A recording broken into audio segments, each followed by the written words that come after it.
দেখো, HS complete করার পর ধরো তুমি বিএ অনার্স করবে বা পাস কোর্সে পড়বে বা বিএসসি বা বিকম, এই তিনটের যে কোনো একটা বিষয়তে তুমি ধরো অনার্স করবে কিংবা পাস কোর্স। এবার তোমার যত কোর্স কমপ্লিট হতে থাকে, যত তুমি 2 বছর 3 বছর পার করবে, তারপরে পরে তোমার মাথায় একটা চিন্তা হয় যে এরপরে কি, আমি কি চাকরি পাবো, তা প্রাইভেট হোক বা সরকারি। হয়তো এই প্রশ্নটা আমরা প্রথমের দিকে করি না, আস্তে আস্তে যত সময় শেষ হতে থাকে কোর্সের, তখন আমরা চিন্তা করতে থাকি। কিন্তু আসল রিয়েলিটিটা কি কেউ হয়তো আলোচনাও করে না আমাদের সাথে। তাই বলবো 10টা মিনিট আমার সাথে যুক্ত। এই 10টা মিনিটে আমরা আলোচনা করার চেষ্টা করব যে আসলেই তোমার বর্তমানে কি করা উচিত হবে।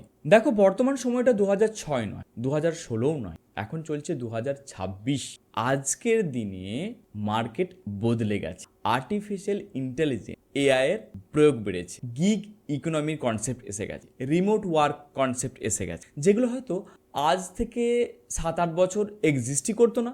যে কোনো প্রাইভেট কোম্পানিগুলো তোমার ডিগ্রি খুব একটা বেশি মাথা ব্যথা নাই, তারা শুধু একটা জিনিস দেখে তুমি কতটা স্কিলড আছো। বর্তমানে ডিগ্রির থেকে স্কিলের চাহিদাটা কিন্তু বেড়ে গেছে। ডিগ্রি অবশ্যই লাগবে এন্ট্রি পাসের জন্য, বলতে পারো যে আমরা দেখি না যে সিনেমা দেখতে গেলে একটা টিকিট কাটতে হয়, ওই টিকিট কাটার জন্য অতটুকু। তাই আজকে আমরা আর্টস, কমার্স কিংবা সায়েন্সের যে স্ট্রিমেই তুমি পড়াশোনা করো না কেন, এখানে আমরা দেখব 4টে প্যারামিটারের মধ্যে দেখব, তুলনা করে দেখব। প্রথমে চলে আসি আর্টসের ব্যাপার। অনেকে ভাবে যারা দুর্বল, যাদের কিছু করার ক্ষমতা নেই, তারাই বোধহয় আর্টস নিয়ে পড়াশোনা না।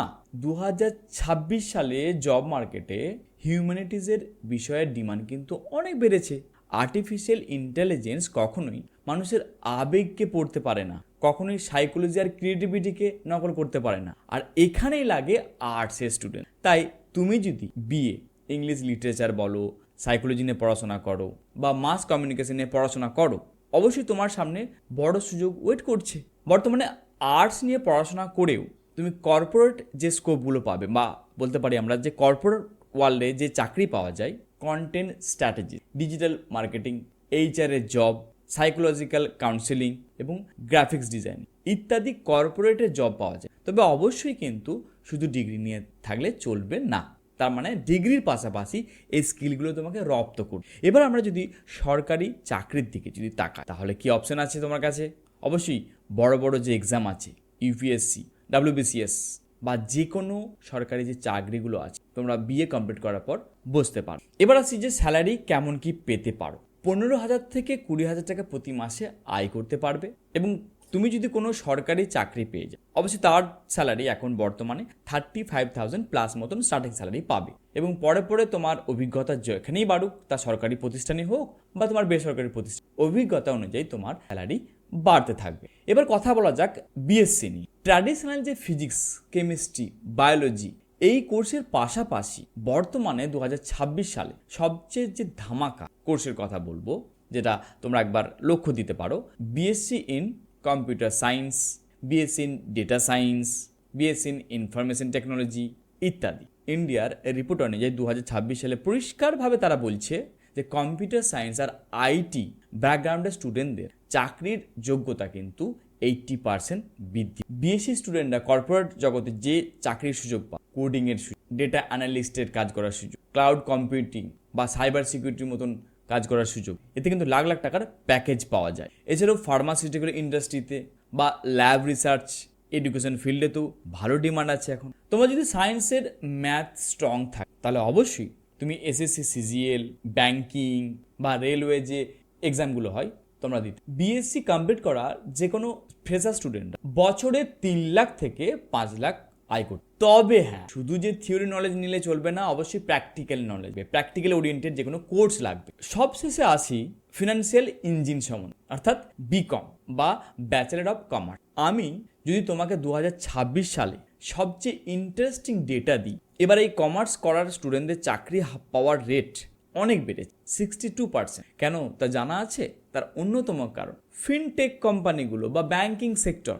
বিকম জানা ছেলেরা কেউ যদি বলে যে আমরা বিকম কমপ্লিট করার পর তুমি যদি চাও যে কর্পোরেট ওয়ার্ল্ডে আস, তাহলে financial analyst, investment banking assistant, tax consultant বা কর্পোরেট অ্যাকাউন্ট হওয়ার সুযোগ আছে। এছাড়া তোমাদের কাছে সিএ বা সিএস এর মতন হাই প্রোফাইল প্রফেশনাল তো আছেই।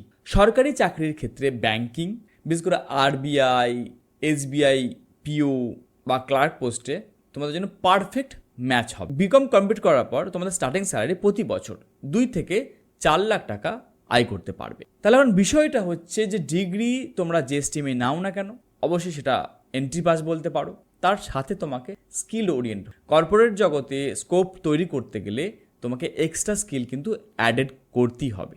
আর তাই বলবো যে যখন কোনো তোমরা ডিগ্রি নিচ্ছ বা কেরিয়ার সম্বন্ধে চিন্তা ভাবনা করছো, 3টে স্টেপ অবশ্যই ফলো করো। প্রথমত, তোমার ইন্টারেস্ট কি আছে দেখে নাও। তুমি যদি লজিক আর ডেটা ভালোবাসো তাহলে তো বলবো অবশ্যই বিএসসি করো। টাকা ও ম্যানেজমেন্ট যদি ভালোবাসো বিকম করো।